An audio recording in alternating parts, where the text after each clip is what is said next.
Le téléphone portable, smartphone et tous les autres appareils électroniques nous sont très utiles au quotidien. Risque de courbature, de fatigue générale, d'insomnie, de faiblesse sexuelle, de surdité ou de cécité, des AVC. Les charges électromagnétiques des téléphones portables, smartphones ou tout autre appareil électronique sont très dangereuses pour la santé et peuvent vous conduire à la mort. Utilisez désormais les autocollants anti-radiation GIA pour protéger et préserver votre vie. Les amis, faites comme moi, Gégé Lapino, en adoptant DMA GIA.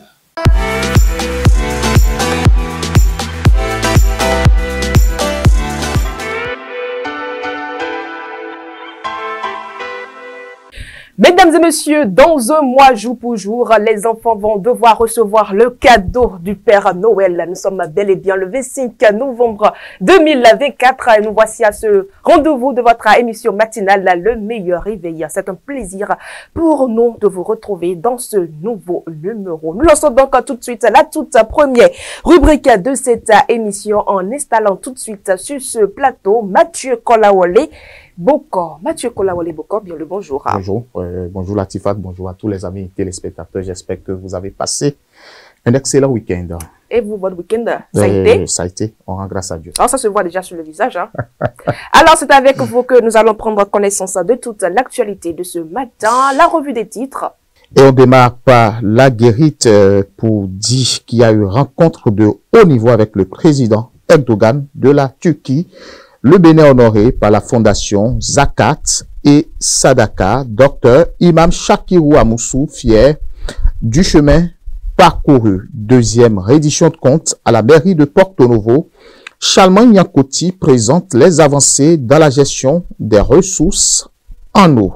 12e édition des Panafricains Corporate Awards, 12 lauréats africains célébrés à Cotonou, lutte contre le cancer du col de l'utérus au Bénin. La Fondation Suisse Médicale Initiative appuie le gouvernement et puis Cannes scolaire 2025. Le Bénin tombe à un pas de la qualification. Adiatia News qui met secteur culturel. La France appuie le Bénin avec un financement inédit de près de 36 milliards de francs CFA. Appui aux sinistrés des inondations. Le gouvernement reçoit le soutien de Direct Aid, fouilles abusives des téléphones des citoyens par des agents de la police.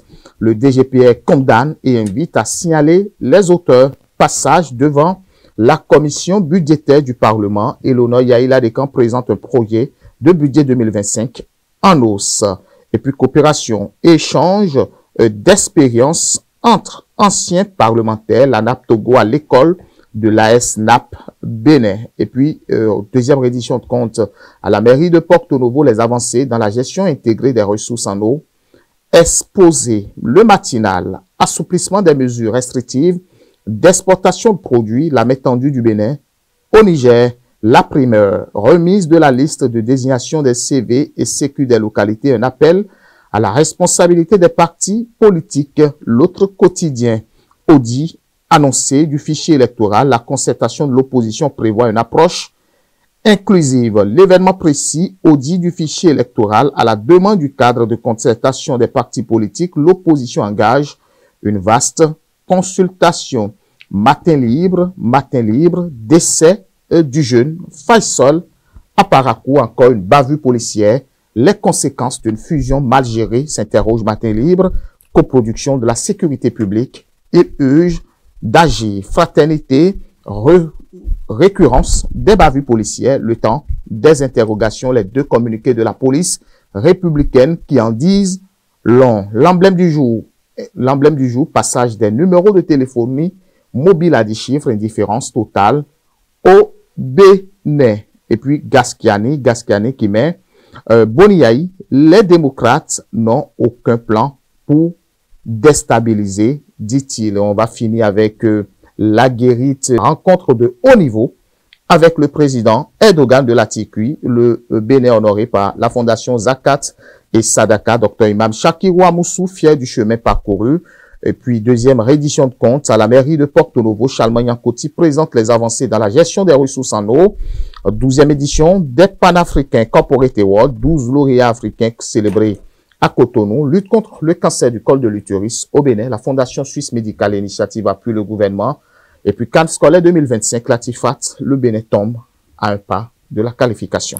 Merci à vous, Mathieu Kolawale Bokor. Nous passons à présent à la deuxième rubrique de cette émission. Il s'agit bien de la présentation de l'actualité de ce matin. Eh bien, le cadre de concertation des forces politiques lance une grande consultation pour un audit du fichier électoral. Et vous le dites, c'est bien le cadre de concertation des forces politiques lance une grande consultation pour un audit du fichier électoral. C'est à travers un communiqué en date du samedi 23 novembre 2024. Le cadre de concertation des forces politiques de l'opposition a lancé une grande consultation avec les autres partis politiques, qu'ils soient de la mouvance ou de l'opposition, ainsi qu'avec les organisations de la société civile, et ceci dans le but de garantir Latifat leur implication effective dans le processus de l'audit qui sera réalisé par des experts indépendants internationaux.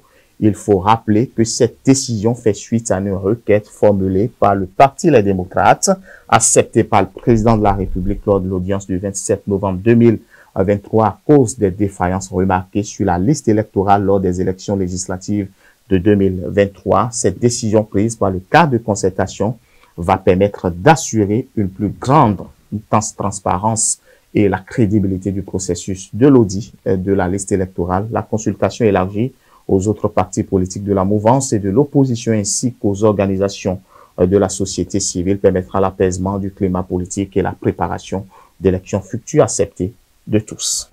Autre actualité, nous parlons encore d'une bavure policière avec le décès du jeune Faisal à Parakou. Effectivement, décès du jeune Faisal à Parakou, encore une bavure policière. Les populations du quartier Nema, dans le 2e arrondissement Parakou, se sont réveillés le mardi 19 novembre 2024 avec la découverte du corps sans vie d'un jeune de 25 ans avec une moto à ses côtés.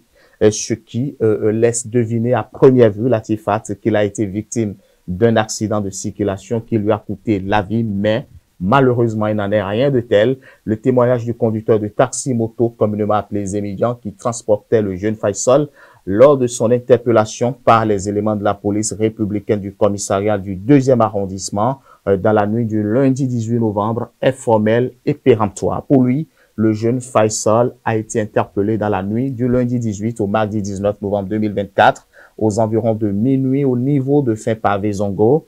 Il déclare qu'il s'agissait de 4 policiers qui se sont remorqués 2 à 2 sur 2 motos. Après les contrôles des pièces d'identité, il lui a été intimé l'ordre de déverrouiller son téléphone portable pour une fouille, ce qu'il a refusé de faire, et il se fut la goutte d'eau qui a débordé justement le vase. Les agents de police, au nombre de 4, se seraient mis à le passer à tabac, selon le récit du Zémidiaman, qui a déclaré avoir fui parce que, craignant subir le même traitement après Faisal. D'autres récits sont allés dans le même sens que le témoignage de Zémidiaman. Une autre source a déclaré avoir suivi la scène de bastonnade du jeune Faisal depuis son portail. Il a indiqué qu'après la bastonnade, les 4 policiers ont appelé du renfort et un véhicule de la police est venu sur les lieux pour prendre Faisal, visiblement mal en point, et les policiers ont traîné la moto, selon le récit de celui qui a suivi la scène depuis le portail de sa maison. Dans un communiqué rendu public, la Direction générale de la police républicaine a déploré les faits. Au cours de cette interpellation, Latifat, qui n'a pas été conduite dans les règles de l'art par l'équipe de fonctionnaires de police commis à cette mission de sécurité, ce citoyen a malencontreusement perdu la vie, précise le communiqué, qui est Ourou, justement, Gani Samba Faisal. Ourou Gani Samba Faisal est fils unique pour son père et sa mère. Il est âgé de 25 ans, étudiant à la faculté de droit et sciences politiques. Il est père de 2 filles. Ses amis le décrivent comme un jeune respectueux, honnête et aimable Latifat. C'est quand même triste. Hein? Très triste.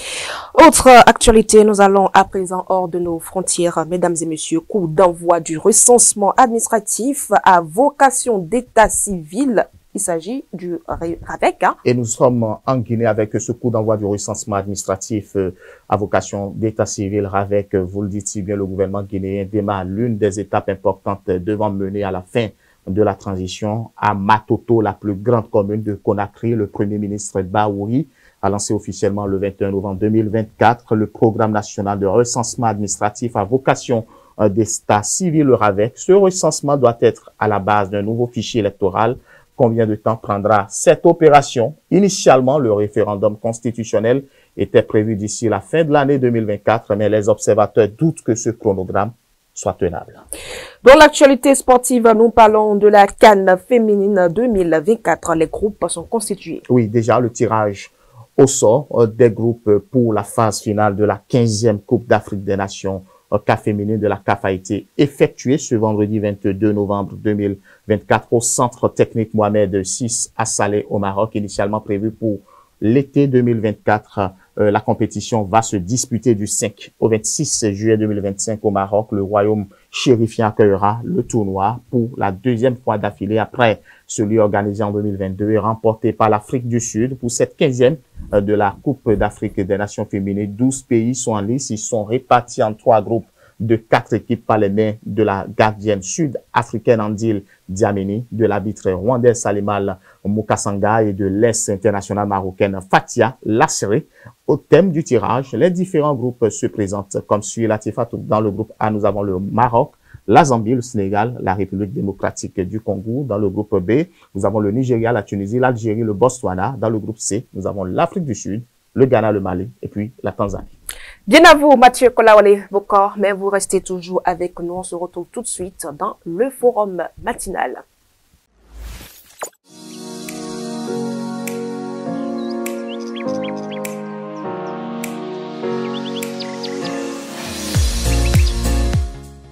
Mesdames et messieurs, il est bien possible désormais de traiter, de dépister le cancer du col de l'utérus en une journée. C'est un projet mis en place par la Fondation Suisse Médicale Initiative à travers le projet 3T. Mathieu Kolawole Bokor, les femmes peuvent être désormais soulagées à travers ce projet. Évidemment, parce que c'est ce que dénote encore le bienfait de l'intelligence artificielle. Il faut trier, il faut traiter et puis il faut tester justement le col de l'utérus. Le col de l'utérus, c'est un point de communication qui se situe entre l'utérus et puis le vagin. Vous le savez. Et aujourd'hui, selon les sources, c'est-à-dire que le col de l'utérus, le cancer du col de l'utérus touche beaucoup plus, au moins 9 à 10 femmes. Donc, je pense que c'est beaucoup. Et aujourd'hui, beaucoup peut-être ignorent qu'ils ont en elles, ou bien qu'elles ont en elles, pardon, le cancer du col de l'utérus. Je pense quand même que la Fondation Suisse a trouvé efficace de pouvoir porter ce projet justement au sein de la population. Et je pense que c'est déjà une très bonne initiative. C'est au profit des femmes qui quand même ignorent encore l'existence de ce cancer situé au niveau du col de l'utérus. C'est le moment d'aller en une seule journée et savoir exactement si elles en souffrent ou pas. Et moi, je pense quand même que les symptômes sont là. Vous allez voir des gens qui vous disent chaque fois quand même que même après les règles, on saigne toujours, on a toujours les difficultés en matière de courbature, on a toujours des différents symptômes qui ne nous permettent pas de pouvoir peut-être bien respirer. Vous allez voir des femmes même qui se disent chaque jour, oui, moi, c'est des règles douloureuses. Donc, on se pose la question de savoir, alors, quels sont véritablement les symptômes, quelles sont vraiment les raisons qui justifient cela? Je pense peut-être que pour apporter beaucoup plus de clarification, il faut aller se faire dépister. Et c'est justement l'initiative de Suisse Organisation. Donc, aujourd'hui, je pense que l'activité doit démarrer. Aujourd'hui, le 25, les travaux ont été lancés déjà, où la couverture médiatique a été faite. Donc, je profite pour pouvoir inviter toutes les femmes, justement, à profiter de cette aubaine-là et à pouvoir participer massivement pour pouvoir se faire dépister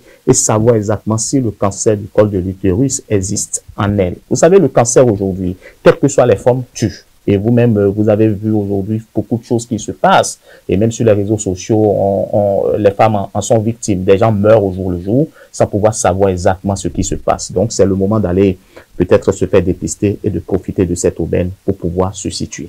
Et Mathieu Kolawole Bokor, il faut dire là que le problème que la Fondation cherche vraiment à éliminer, c'est le diagnostic tardif. Oui, évidemment, parce que je dis, il est possible là, d'en finir en une seule journée. Évidemment. Il y a des gens qui traînent justement ce cancer-là au niveau du col de l'utérus et qui cherchent toujours des solutions sans pouvoir savoir exactement quels sont les modes de traitement. Je pense peut-être si on arrive à se rapprocher de l'organisation suisse, de tous ceux qui sont entourés autour de ce projet, je pense que c'est le moment d'aller. Avec l'intelligence artificielle, on peut peut-être résoudre beaucoup de problèmes. Et vous l'aviez dit dans votre introduction, trier, traiter, et puis tester, trier et traiter. Donc, je pense que c'est une occasion de profiter de ce projet 3T et de pouvoir en bénéficier. Si moi j'étais femme, je serais peut-être déjà de l'autre côté du, je pense, CNHU, pour pouvoir bénéficier de ça. Malheureusement, l'homme ne souffre pas de col de l'utérus. Je pourrais peut-être profiter pour annoncer à cette ONG de pouvoir aussi penser aux hommes. Parce que nous au loin d'être col de l'utérus, peut-être c'est la prostate, c'est beaucoup de choses après. Donc, si évidemment ça touche les hommes, vous allez me voir peut-être être à la première ligne pour pouvoir bénéficier de ce projet. Et pour bénéficier de ce projet, il faut, la première condition, comme vous venez de le dire, c'est d'être une femme. Quelles sont les autres conditions de participation? Les autres conditions de participation, il faut peut-être, je pense que c'est ouvert à toutes les nationalités, je le pense très bien. Et il faut peut-être déjà partir avec une présentation de sa pièce d'identité. Je pense que pour participer, vous avez entre 25 et 49 ans aussi. Et puis, vous n'êtes pas enceinte, bien évidemment, il faut le dire. Vous n'êtes pas en train de saigner. Vous n'avez pas de traitement intravaginal. L'objectif, rappelle l'ONG, c'est de contribuer à l'éradication du cancer du col de l'utérus au Bénin à travers le dépistage. Nous l'avons rappelé, selon justement l'approche 3T avec smartphone doté de l'intelligence artificielle Atifat. Eh bien, Mathieu Kolaole, on va juste rappeler à présent la date et le lieu de la campagne de dépistage. La date, c'est le lundi 25 novembre 2024. Ça a démarré justement d'aujourd'hui, période tous les jours de lundi au vendredi à partir de 9h à 11h, juste 2 heures de dépistage pour pouvoir en bénéficier. Il est important aussi de donner le contact. Et puis le contact, c'est le 48 16 06 07, 48 16 06 07, mesdames et messieurs, pour pouvoir tester, trier et traiter le même jour, justement en ce qui concerne le cancer du col de l'utérus. Alors, nous invitons alors massivement. J'invite toutes les femmes. Si vous avez votre femme à la maison, je pense que c'est le moment de pouvoir lui dire d'aller rapidement au CNHU entre 9h et 11h pour pouvoir se faire dépister parce que le cancer du col de l'utérus, c'est aussi un cancer qui tue lentement et silencieusement. Merci à vous, Mathieu Kolaole Bokor. Mesdames et messieurs, voilà le rendez-vous qui est donc donné. Rendez-vous-y massivement. Mesdames et messieurs, c'est tout pour le forum matinal. Vous organisez un mariage, un anniversaire, un baptême, un séminaire, un spectacle, un meeting politique ou tout autre événement, Guérit TV Monde vous propose un service de sonorisation professionnelle de meilleure qualité. Pour plus d'informations, contactez-nous au +229 91 19 10 10. Guérit TV Monde, le leader des Web TV.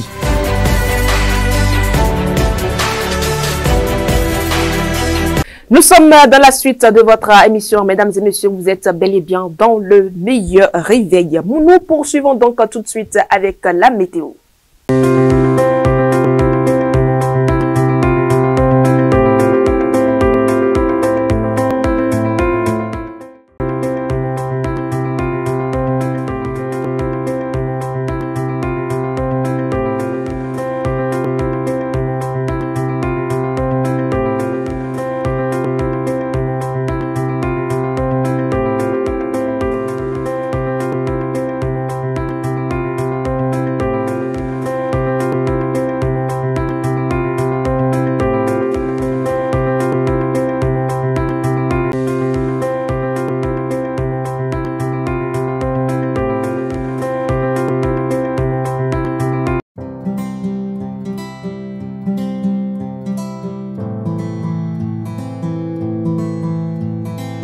Votre rubrique santé et bien-être, c'est tout de suite, mesdames et messieurs, avec Fauzia Sefo.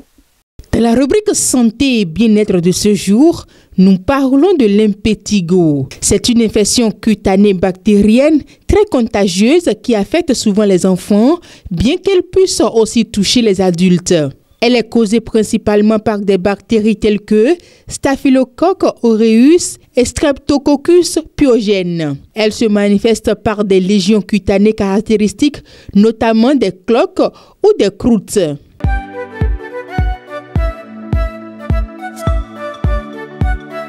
Ces symptômes incluent des lésions cutanées, apparition de petites cloques rouges, souvent autour du nez et de la bouche. Les cloques éclatent et laissent des croûtes de couleur jaune dorée, caractéristiques de l'impétigo. La peau affectée peut être prurigineuse. Gonflement des ganglions lymphatiques. Parfois, les ganglions lymphatiques proches des zones infectées peuvent être enflés.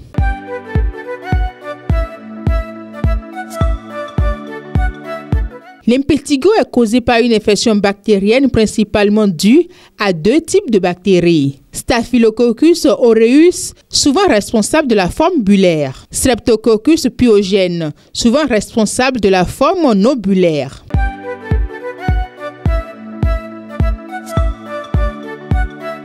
Le traitement de l'impétigo dépend de la sévérité de l'infection. Antibiotiques topiques si l'infection est localisée et légère. Les crèmes ou les pommades antibiotiques comme la mupirocine peut être prescrite. Antibiotiques orales pour les infections étendues ou graves, des antibiotiques oraux comme la doxycycline peuvent être nécessaires. Hygiène de la peau. Il est nécessaire de garder la peau propre et ne pas toucher ou gratter les lésions. Se laver les mains régulièrement et désinfecter les objets touchés est important pour éviter la propagation. Nettoyage des lésions. Les lésions doivent être nettoyées doucement avec de l'eau et du savon et une antibiotique peut être appliquée.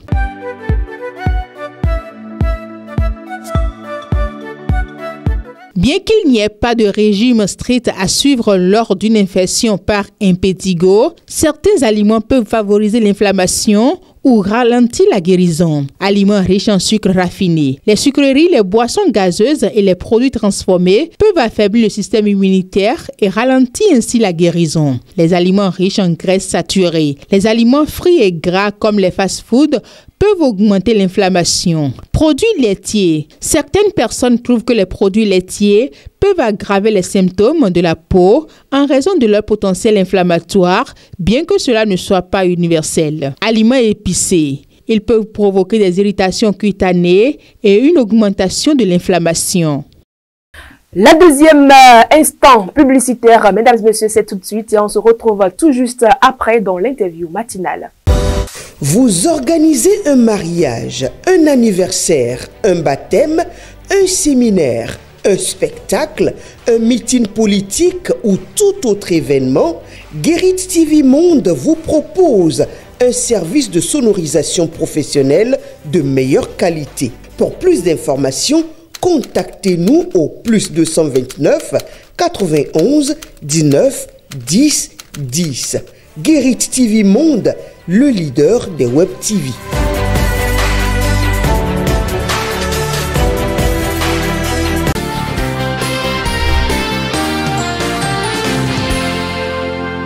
Dans l'interview matinale, nous sommes à présent, mesdames et messieurs, et pour le compte de ce matin, je reçois pour vous sur ce plateau la présidente de l'Organisation des femmes du Bénin. Il s'agit bien d'Alimatou Badarou. Elle est également la présidente de l'OFR, entendez bien, Organisation des femmes républicaines. Il s'agit bien de cette organisation du parti Bloc républicain. Alimatou Badarou, bien le bonjour. Bonjour, Madame Latifa. Merci d'avoir accepté notre invitation. C'est un plaisir d'être avec vous. Alors ce matin, nous ne parlons pas politique, nous parlons plutôt de ce centre des enfants albinos que vous avez inauguré le 16 novembre dernier à Cotonou. D'abord, pourquoi avez-vous pris cette initiative de mettre en place un tel centre? Merci. Disons que c'est toujours le désir d'être aux côtés de l'intérêt des femmes. Parce que l'Organisation des femmes du Bénin, dont je suis la présidente, a pour objectif principal la protection des intérêts des femmes. Et vous savez que la femme est la mère de l'enfant, et tout ce qui touche l'enfant touche la femme, et tout ce qui touche la femme nous touche. Nous avons appris un peu au niveau de la Fondation Pauline Albinos les difficultés que traversent les enfants atteints de l'albinisme. Et cette fondation a ouvert un centre d'hébergement pour les enfants atteints de l'albinisme en RDC. Et elle nous a abordé sur la question puisque nous étions un réseau de femmes d'impact qui travaillent pour le leadership féminin. Et c'est là qu'elle nous a parlé de ses soucis par rapport à la situation des enfants atteints d'albinisme en Afrique. Et c'est vérifié puisqu'on s'est rendu compte après qu'il y a que la Guinée seule qui a voté des lois contre la discrimination à l'endroit des personnes atteintes de l'albinisme. Donc, elles se chinent, elles se battent. Depuis un moment, ils ont pu avoir la journée internationale de l'albinisme qui est le 13 juin. Et donc, elles souhaiteraient que le combat continue pour que le 10 novembre soit retenu comme la date pour la lutte de l'enfant albinisme africain. Donc, ce sera une journée africaine de lutte contre l'albinisme. Et elle me pose la question en tant que politique de savoir comment est-ce que nous nous occupons des enfants atteints de l'albinisme au Bénin. J'avoue que j'ai pas eu grande réponse. J'ai juste dit qu'il y avait des organisations là qui s'en occupaient. Mais les problèmes sont allés au-delà d'avoir une organisation du point de vue social pour rassembler. Quand j'ai compris le mal profond de ces personnes, je me suis dit, ah tiens, il faut vraiment que je m'en préoccupe parce que nous sommes avec nos femmes à la base, nous savons pas que c'est autant de difficultés qu'elles rencontrent en mettant au monde un enfant atteint de l'albinisme. Non seulement l'enfant est stigmatisé, la femme aussi est stigmatisée. Et donc, ça fait beaucoup de problèmes pour une seule personne. Et donc, c'est comme ça que nous avons décidé aussi, avant de faire la lutte en Afrique, parce que l'objectif, c'est de créer de ces maisons en Afrique. Il y a la Côte d'Ivoire qui nous attend, le Cameroun aussi. C'est tellement que entre le Cameroun et la Côte d'Ivoire, on va avoir la 3e maison, le Bénin, c'est la 2e maison. La RDC, c'est la 1re maison. Et l'objectif, c'est de fédérer les énergies pour pouvoir porter haut les problèmes de ces personnes, parce que on sent qu'ils ont un handicap, mais ils sont laissés pour compte dans le monde entier en général. Et comme au Bénin, nous faisons les choses autrement avec son excellence, le président Patrice Talon, qui s'investit réellement pour que la prospérité soit partagée au Bénin. Personne n'est laissé pour compte. Et nous avons des plateaux techniques au Bénin qui se renforcent. Nous avons un hôpital de référence. Et on ne peut pas oublier ces personnes-là. Nous avons la capacité de nous en occuper. Mais il fallait qu'on ait cette opportunité pour créer un projet. Et donc, c'est pour ça que nous avons créé cette maison pour les identifier et pouvoir porter leur voix pour qu'on puisse se rendre compte de leurs difficultés. Parce que vous savez, l'État ne peut pas tout faire. Il faut qu'on accompagne l'État. Et donc, c'est ce qui a justifié. On s'est dit que la charité bien ordonnée commence par soi-même.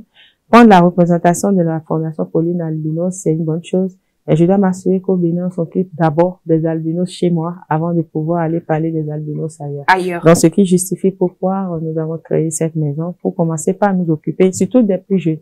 Parce que vous savez, quand vous regardez leurs anomalies, plus on anticipe. Avant d'en arriver à l'anomalie à Libatou Badaro, oui. Il s'agit bien de la 2e maison africaine des enfants albinos. Pourquoi avez-vous choisi à installer cette 2e maison à Cotonou? Pourquoi pas ailleurs? Vous savez, Cotonou, c'est la vitrine du pays. C'est normal qu'on commence les initiatives depuis là. Et en fonction de l'étendue, de l'ampleur que va prendre ce projet, on appréciera s'il faut avoir d'autres maisons dans d'autres départements, pourquoi pas. Mais ce que nous savons, c'est que l'État aussi est là et que dans chaque département, nous avons des centres de promotion sociale. Et donc, nous n'avons pas peur. Nous savons que même si cette seule maison est là, cela ne veut pas dire que ceux qui sont dans les autres départements ne seront pas pris en charge. Parce que nous faisons plaidoyer pour que l'État nous apporte de l'aide pour qu'il y ait une prise en charge nationale pour toutes ces personnes atteintes de l'albinisme. Et quelle est donc la particularité chez les enfants albinos? Alors, la particularité chez les enfants albinos, c'est qu'ils naissent avec plusieurs handicaps. Il y a l'handicap au niveau des yeux, parce qu'ils ont un défaut de production de mélanine. Il paraît qu'ils n'ont même pas les cellules qui permettent de produire la mélanine. Et donc, du coup, ils sont pas protégés sur leur épiderme n'est pas protégé. Et quand le soleil les tape, ils ont des rougeurs. Parfois, vous avez même des hématomes qui sortent, des boutons. Vous pouvez voir un bouton, vous allez croire que c'est un petit bouton qui peut partir. Il paraît que ça peut être une tumeur cancérigène qui s'apparente déjà et qui a beaucoup, qui s'étend et souvent il meurt de façon précoce et ils meurent en plus du cancer de peau et ils ont toujours des problèmes de vue. Ils peuvent pas voir ils peuvent pas sortir la journée parce qu'ils supportent pas le soleil pour les yeux et la peau aussi. Et donc, du coup, ils sont aussi stigmatisés dans la société. On se rend compte qu'il y a des familles qui les rejettent même, alors que normalement, la famille est le centre où on reçoit l'enfant. Et pour peu qu'une femme a mis au monde un enfant albinos qu'on n'avait jamais vu dans la famille, elle est traitée de tous les maux. Elle est laissée. On a appris, on était allé voir les jumelles albinos la dernière fois. La maman a bien témoigné que quand elle les a mis au monde, le papa a fui. Il a laissé les enfants. Il y a beaucoup de témoignages dans le monde. Si on commence, on va pas en finir. Donc, nous voulons vraiment que cela cesse et qu'on estime que ils ont droit à la vie. Et ils ont droit, c'est le minimum au Bénin, il y a les droits humains, n'est-ce pas? Et donc, nous pensons qu'on doit s'occuper de ces enfants-là qui ont beaucoup de difficultés. Et du coup, même en classe, vous allez voir que, puisqu'ils ne voient pas au-delà de 5 cm, ils ont des difficultés à suivre le cours en classe. Il y a même il nous est revenu qu'il y a des maîtresses mais qui brutalisent même ces enfants-là, qui ne comprennent pas leur anomalie pour leur apporter de l'aide. Mais ce qui est encore bien, c'est qu'il y a d'autres maîtresses aussi qui accompagnent. Il y a des gens qui suivent la situation, ils leur apportent de l'aide. Les jumelles nous ont expliqué que leurs camarades prennent leurs ardoises et les écrivent en grand caractère. Une fois qu'ils ont fini de copier, ils sont les derniers naturellement à quitter la classe pour pouvoir bien recopier ce qu'on leur a appris. Mais seulement que la difficulté est telle que elles sont obligées de reprendre toutes les classes à chaque fois. Et dans de telles situations, est-ce qu'il ne faut pas mettre en place un cadre spécifique qui va regrouper ces enfants-là dans le processus de leur éducation? Bon, c'est vrai, les scientifiques en parleront. Ceux qui ont la pédagogie aussi nous le diront. Parce qu'une chose est sûre, c'est parce qu'ils sont pas nombreux. Donc, j'ai l'impression que comme ils sont pas souvent nombreux dans la classe, on n'arrive pas à les prendre en compte. Évidemment, on se demande, est-ce qu'il faut les mettre dans les écoles des handicapés? C'est pas le cas. C'est pas qu'ils ne voient pas du tout. Ils voient pas loin, en fait. Ils voient, mais ils voient pas loin. Et ils supportent pas le soleil. Et donc, c'est tellement compliqué leur histoire. C'est juste qu'il faut quand même une situation de faveur. Parce que si on les isole, je me demande si est-ce qu'on fait bien. Parce que l'objectif pour nous, la lutte pour nous, c'est de les intégrer dans la société. Qu'il y ait un regard d'amour à leur endroit, qu'on leur apporte de l'aide, qu'on les soutienne. Parce qu'ils sont souvent violentés, ils sont moqués. Les gens se moquent d'eux, la stigmatisation, la discrimination, la marginalisation, ils vivent de tous les mots, je vais vous dire. Et donc, nous voulons que les gens les acceptent. Donc, si on les isole, ça peut ne pas être bien. Mais sur le plan pédagogique, peut-être qu'il faudrait demander aux savants pour voir ce qu'il faut faire pour eux par rapport à leur cas spécifique. Alors là, si je comprends bien, l'objectif premier de la création de la deuxième maison africaine pour l'enfant albinos à Cotonou, c'est bel et bien pour permettre aux enfants albinos de s'intégrer dans la société. Bien sûr, c'est-à-dire que cette maison pour leur dire que désormais il y a un regard d'amour pour eux au Bénin, qu'il y a des gens qui sont là pour les défendre si on les soumet à des violences. Nous serons leur porte-voix. Nous allons plaider pour eux auprès des autorités locales au niveau du ministre de la Santé, du ministre des Affaires sociales, du gouvernement en général, pour qu'on puisse leur trouver une prise en charge d'abord, parce qu'on s'est rendu compte que ils sont pour la plupart issus des familles pauvres. Donc, si déjà vous êtes pauvre et que vous devez encore avoir des maladies qui vous demandent des factures énormes, cher, vous vous rendez compte, les yeux pour prendre les verres, c'est pas la mer à boire. Et c'est pareil pour, je vais dire pour les yeux, déjà les factures c'est lourd, c'est pas facile. Et les crèmes solaires aussi, si vous allez sur le marché, vous allez vous rendre compte que les crèmes solaires coûtent excessivement cher. Donc, pour des gens qui sont pauvres, franchement, c'est comme s'ils sont livrés à eux-mêmes. C'est comme si on leur dit, ben voilà, vous n'avez pas d'autre choix que de souffrir et mourir, quoi. C'est que nous voulons pas. Nous sommes une société juste et nous avons du cœur au Bénin. Nous faisons mieux les choses que par le passé. Personne n'est laissé pour compte. La prospérité doit être partagée au Bénin. Et donc, du coup, nous pensons que nous pouvons faire cette lutte-là et que certainement l'État donnera une chute et que les centres de promotion sociale aussi vont leur réserver un meilleur accueil. Et à la date d'aujourd'hui, combien d'enfants albinos sont dans votre oui, vous avez pu recueillir dans la maison, dans la deuxième maison africaine. Oui. En fait, vous avez vu que on a lancé une campagne. Cette campagne a commencé du 10 novembre et va s'achever le 10 décembre. C'est faire dessin parce que nous voulons prendre la date du 10 novembre comme la date de la célébration de la journée de l'enfant albinos africain. Parce que si on ne se bat pas davantage, on pourrait pas mettre en place des lois pour les protéger. On pourrait pas leur permettre un creuset d'épanouissement. Et donc, nous, au Bénin, nous avons attendu cette campagne pour ouvrir notre maison. Donc, nous n'avons pas encore d'enfants dans cette maison. Nous sommes en train de les enregistrer. Et nous profitons pour aller leur rendre visite au cours de cette campagne, voir les conditions dans lesquelles ils sont dans leur famille respective, leur apporter de l'aide sur le plan technique, à savoir leur donner des conseils, nous assurer que tout est fait pour les protéger quand ils vont au soleil. S'il manque des choses, on note pour savoir ce qu'on va leur apporter après. D'habitude, pour ces petits enfants, il faut qu'ils aient un chapeau s'ils doivent aller à l'école sous le soleil. On s'entend avec la maman pour lui dire que bon, entre midi et 2, est-ce que c'est pas mieux que vous leur amenez les repas en classe que de les laisser traîner sous le soleil pour venir à la maison? Parce que surtout qu'à Cotonou, il n'y a pas encore de cantine scolaire dans toutes les écoles. Voilà, donc on s'est rendu compte que dans leur école, bon, il n'y avait pas encore ça. Donc, il y a des conseils qu'on leur donne pour pouvoir les protéger et on note ce qu'il faut en cas d'appoint. On a aussi noté que ces enfants ont besoin de lunettes, que s'ils avaient des lunettes un peu chromées, un peu fumées, ce sera plus facile pour elles de circuler dans la journée. Sinon, ils sont tout le temps comme ça, leurs mains, c'est d'abri, ils ne peuvent pas voir les gens, c'est très compliqué.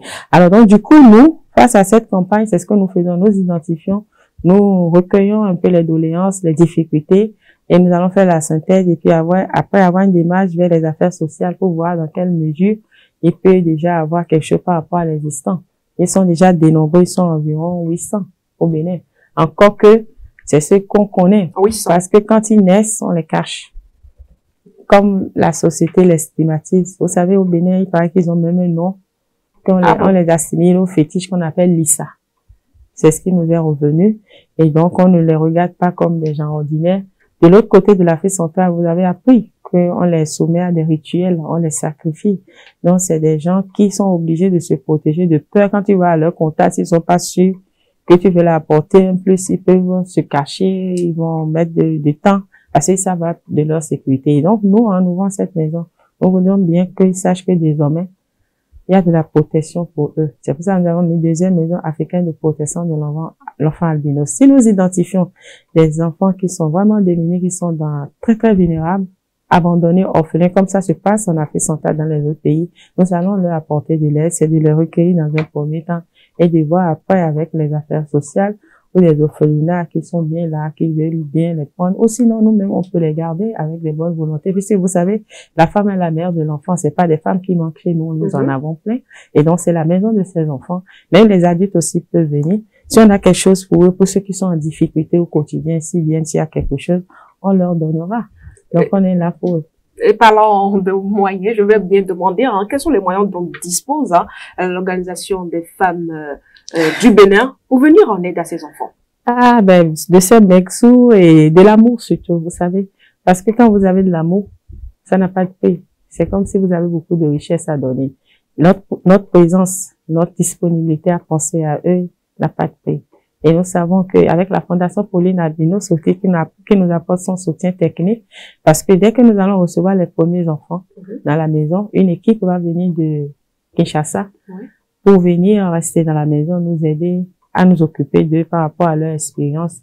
Et on va apprendre comment on gère ces enfants au quotidien. Et ça va être aussi des personnes albinos. Et d'ailleurs, nous aussi, on a notre frère albinos, Issa, et Sofo, qui est, lui, le responsable administratif de cette maison.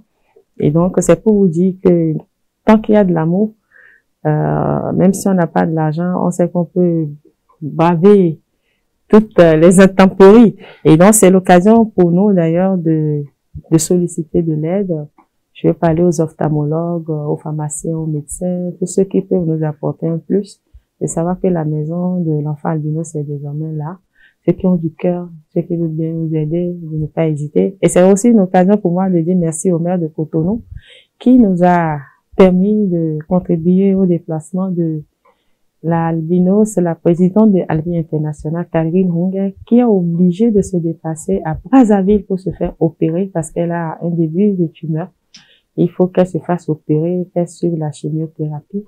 Évidemment, c'est pas donné à tout le monde d'aller à l'extérieur pour se faire soigner. Tout à fait. Et donc, dans un premier temps, on avait pensé qu'on pouvait faire venir ces médecins au Bénin pour que les médecins se passent aussi pour voir un peu la particularité, qu'est-ce qu'ils ont de spécial à réussir ces interventions, parce que on a pu comprendre que ici, les interventions n'aboutissent pas bien et que finalement, on finit toujours par perdre nos frères et sœurs albinos. Elle a déjà perdu une de ses sœurs. Et donc, du coup, pour sa sécurité, elle préfère toujours aller à l'extérieur. Effectivement, à l'extérieur, il y a une clinique spéciale ouverte par un monsieur, j'ai oublié son nom, il est albinos aussi, et à Brazzaville, et il les assiste, et ils sont logés. L'essentiel, c'est qu'ils se déplacent, qu'ils puissent payer leur billet d'avion, avoir quoi manger, y aller. Donc, c'est à saluer. Et donc, ça va être la seule clinique en Afrique. Je pense que il y a à faire. Si le Bénin aussi pourrait disposer désormais d'une plateforme magnifique pour recevoir, déjà soyez les nôtres, qui pour 800, c'est quand même pas petit. 800, ce n'est pas petit. Voilà. Et encore qu'on n'a pas identifié ceux qui sont cachés. Donc, ce serait déjà un grand pas. Donc, c'est pour ça, nous, on aime bien,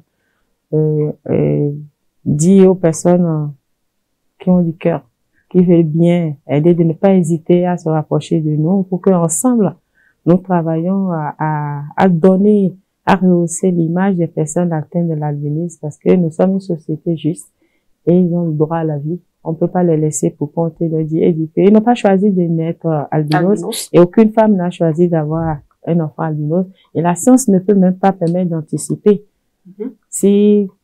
Puisque c'est une anomalie, si on pouvait anticiper, peut-être on aurait dit, prenez tel complément alimentaire, prenez telle chose pendant que vous êtes enceinte.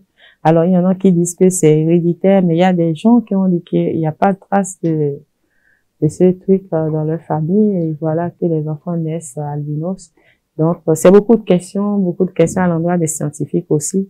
Est-ce que nous retenons, nous disons que c'est des êtres humains, en plus des enfants. Quand vous voyez les conventions internationales sur les droits des enfants, les enfants ont droit à un bien-être social, à un bien-être mental, pour leur épanouissement. Donc, qu'ils soient albinos ou pas, c'est leur droit. Et donc, quand nous voyons des enfants en train de vivre, de ne pas avoir ce minimum qui leur est requis, ça touche le cœur des êtres humains que nous sommes, avant de même de parler de cœur de femme. Donc, c'est pour ça que nous sollicitons un regard d'amour de tout le monde à l'endroit de ces personnes, qu'on ne les regarde plus comme des fétiches, qu'on leur apporte de l'amour qu'on doit apporter à un être humain. Et ceux qui recrutent aussi, il y a des gens qui refusent de les recruter.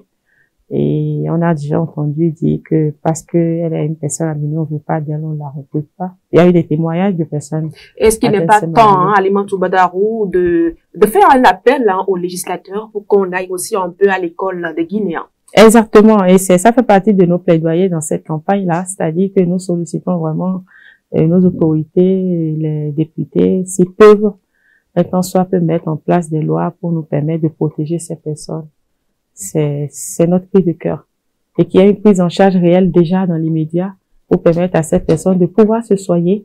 S'il faut voyager, encore que je ne pense pas que la médecine est universelle, je crois. Et je suis sûre qu'on a des médecins capables de pouvoir soigner ce mal. Peut-être parce qu'ils n'ont pas eu le temps de se pencher dessus.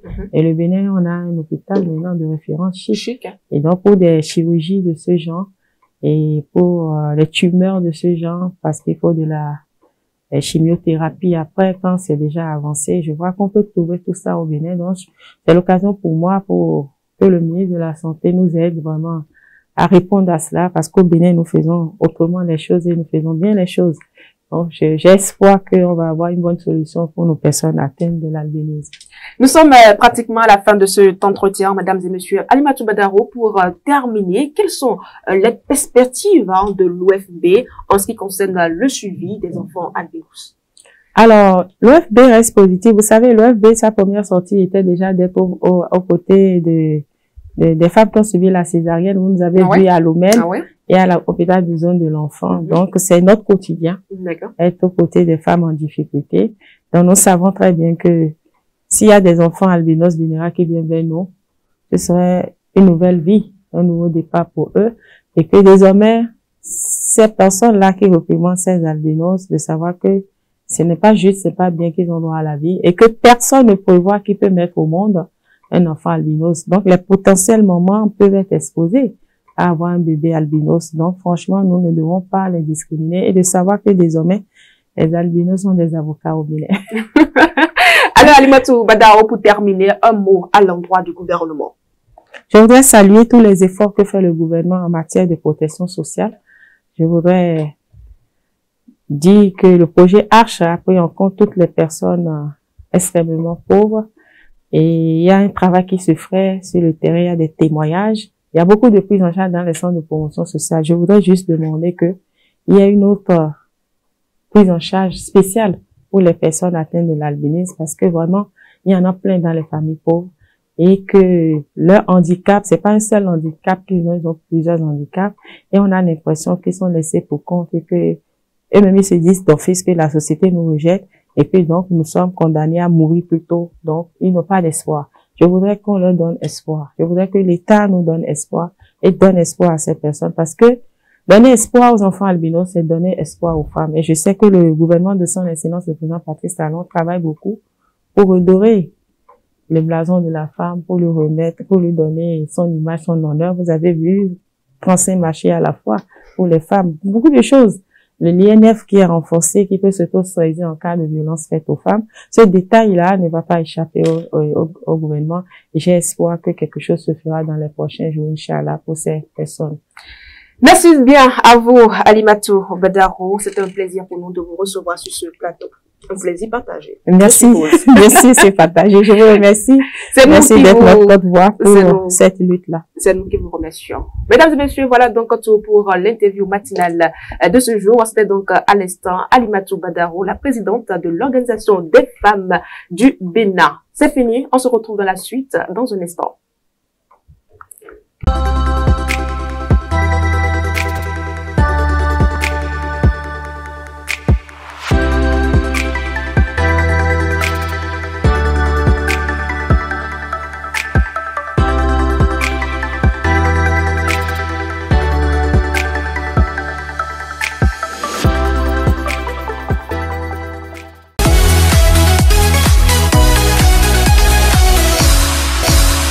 C'est déjà la toute dernière rubrique de votre émission, mesdames et messieurs. Il s'agit bien du coin cuisine et nous y sommes donc avec Fauzia Sefou. Elle est déjà sur ce plateau. Fauzia Sefou, bien le bonjour. Bonjour à vous, Latifat Korinou. Normalement, nous revenons des week-ends. Ok, allez-y.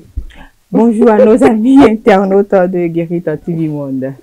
Quand on revient d'un week-end, hein, on doit ramener des bonnes choses. Bien sûr, je suis venue avec de bonnes choses, notamment une sauce que j'ai dégustée hier en famille, que je voudrais partager avec nos amis internautes. Voilà. Il s'agit de quelle sauce? Alors, et de quel accompagnement? Non, l'accompagnement est libre. Prenez tout ce que vous voulez avec cette sauce-là. C'est une sauce légumes. Légumes? Oui, légumes. Quand je parle de légumes, je ne parle pas de menthe. Peut-être que non, sauce légumes, bon, soyez beaucoup plus précise quand même. Oui. Parce que moi, j'ai tout de suite pensé au mantinjan. Non, revenez s'il vous plaît. D'accord. C'est sauce légumes, c'est que les légumes, choux, carottes. Ok, d'accord. Ok, donc, d'accord. On aura besoin de quoi comme légumes? Pour la préparation, on aura besoin notamment des légumes, comme vous le savez déjà. Carottes, c'est au choix. C'est tout ce que vous supportez comme légumes. Parce qu'il y en a plein. Mais moi, j'ai choisi d'abord les carottes, les choux, haricots verts. Des haricots verts. Oui, comme les légumes. Puis après, les épices. Pour pouvoir agrémenter notre sauce, on aura besoin des herbes de province. Oui, ce sont des épices vraiment qui donnent d'odeur. Et qui, quand on assaisonne la sauce avec, c'est vraiment bien. On aura besoin des persils, de gingembre, de l'ail. C'est aussi libre. Tout ce que vous voulez comme épices pour pouvoir donner un goût spécial à votre sauce, utilisez. C'est vraiment libre. Et nous mettons quoi comme viande, c'est poisson? Ah oui, c'est la viande de mouton. Parce que c'est le plus important, hein, parce qu'une sauce avec les légumes sans rien là. Non, il y a la viande de mouton. C'est la viande de mouton que j'ai choisie. D'accord. Oui. Alors, on va tout de suite à la préparation. Je venais avec non, les condiments ne sont pas finis. Il y a les condiments. Les ingrédients ne sont pas terminés. Il y a les condiments, notamment tomates, piments, oignons écrasés et puis l'oignon découpé. D'accord. On va utiliser un peu plus tard. Direction préparation. Du sel et de l'huile. Mais pourquoi vous êtes pressés? Fauzia, c'est vous. Vos légumes vont mettre du temps à être découpés. Alors, on y va très vite. mais non, pas du tout, pas du tout. Quand, pour la préparation, c'est aussi simple. Vous prenez les légumes que vous lavez. Vous débarrassez ces légumes Aujourd'hui, il est déconseillé de ne plus laver les légumes avec d'eau de javel. Utilisez simplement le sel ou le bicarbonate. Donc, utilisez et puis lavez proprement vos légumes et puis vous êtes sûr que vous êtes à l'abri de toute infection. Et puis, voilà, après avoir bien lavé, vous découpez. Vous choisissez la forme que vous voulez et vous découpez vos légumes. Puis, vous mettez de côté. On va pas pré-cuire les légumes parce que on va mettre ça directement dans notre sauce. Voilà. Et dans une casserole, nous mettons de l'huile. Après avoir mis l'huile, on met nos condiments écrasés, notamment tomates, piments, oignons. Puis après, on met les épices. L'herbe de province, on laisse ça d'abord. Le persil aussi, on laisse ça d'abord. C'est quand la sauce va commencer à prendre corps qu'on va mettre ça dedans pour permettre à l'odeur de rester. Et puis après, donc on met, c'est-à-dire gingembre, ail et tout ce que vous avez comme épices, vous mettez d'abord, puis vous remuez, vous laissez mijoter au moins pendant 5 minutes. Puis c'est le moment d'ajouter les légumes découpés, non pré-cuits. Donc ça aura le temps de cuire sur le feu avec les condiments et vous allez voir que vos légumes auront le temps de bien se baigner dans cette sauce-là. J'ai ajouté de l'eau, le sel et puis le tout est joué. Voilà. Et les herbes de province et la viande de mouton. La viande de mouton déjà préparée. Il ne faut pas oublier. Hein. Non, pas du tout.